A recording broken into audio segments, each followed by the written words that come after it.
Everybody, that's all we have here? Okay. First of all, I told the team before the game that I thought we played a very solid game at Savannah State.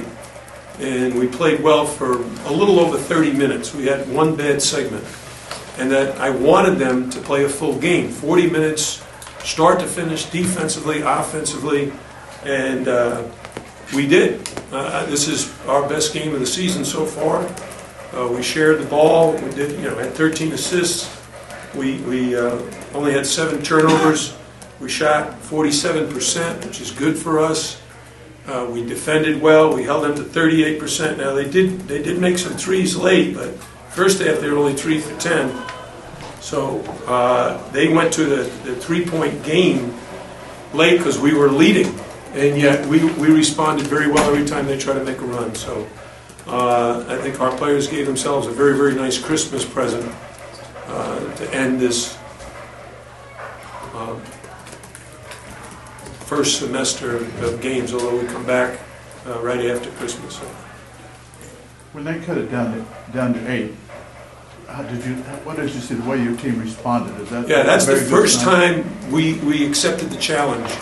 We've been talking about the importance of competing and finding ways to win, to actually plan on winning.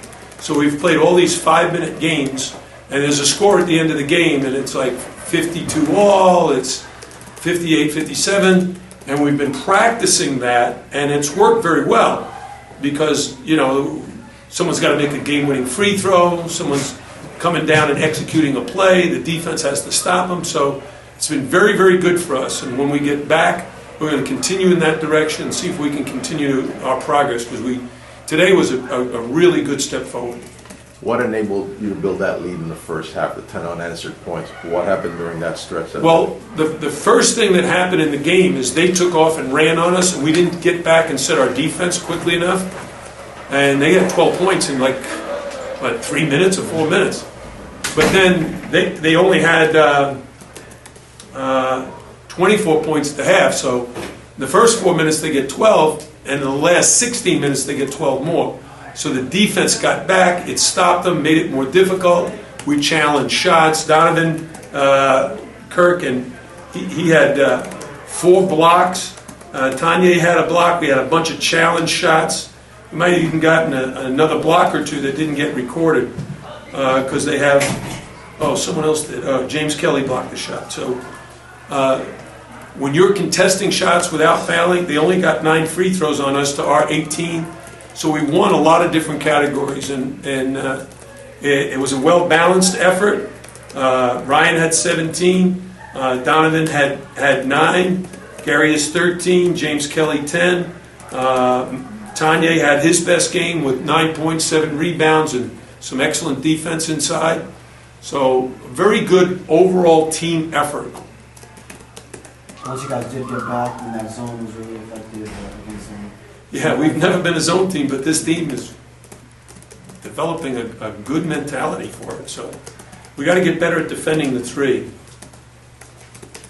What is your schedule then? You're talking about getting back. I'm going to Sarasota as soon as this is over. I'm going away for 3 days. I'm going to relax with my wife. These guys, many of them are going home. Others are going to friends. And we come back on December 26th at 6 o'clock and start practicing again. You got to be pretty proud of the team since the Central Florida game. Central Florida was kind of, I know you weren't very happy with that game, and I think you guys have... Well, we've made progress, and some of it is me getting to know them.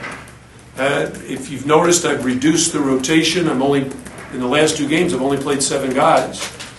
And part of it is those 7 guys have played well. It's not that the other 2, Eric Swope and Raphael, haven't. It's that I'm just trying to get them connected. And like anything else, the more people you add, the more challenging it is for all of them to stay on the same page. So by limiting the rotation and giving everybody a ton of minutes, like right now, Davon played 25. The fewest number of minutes was James at 20. And so 7 guys played 20 or more minutes. Tanya got 25. That might be his high for the season, too. Do you think Manu has kind of responded since pressure of starting has been kind of taken off him, or? Yeah, I was yelling at him, I don't know if anyone heard me, back it out, back it out. He took the guy one-on-one and buried a foul line jump shot. I don't know what that was about. I haven't seen that before. But it was good. He showed some confidence in himself. And it wasn't so good because he didn't listen to me. And you got some scoring today out of Tanya inside, teammates able to find him for alley-oops. So Yeah, now Ryan deserves the credit for that. They've been playing together now for a couple of years. He knows what Tanya's looking for.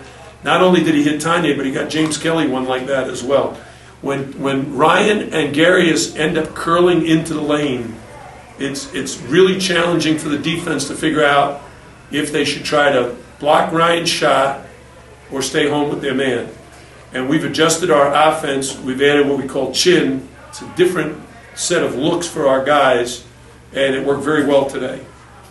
After these last two, I mean, do you feel like you're starting to see that offensive rhythm you were talking about a couple Well, weeks ago? we did it at Savannah State, as I said, for about 30 minutes. We did it today, I thought, throughout the game. We didn't really have a really bad segment. They made their run because they made some shots. They hit some threes. And it wasn't because the defense was awful. It's because they're pretty darn good. They went to the Sweet 16 last year, and they got a lot of guys back. They got good size inside, and they got terrific guards on the perimeter. Thanks, Coach. Thank you. You're on your own today. I don't get a chance to listen. Pete? That's right.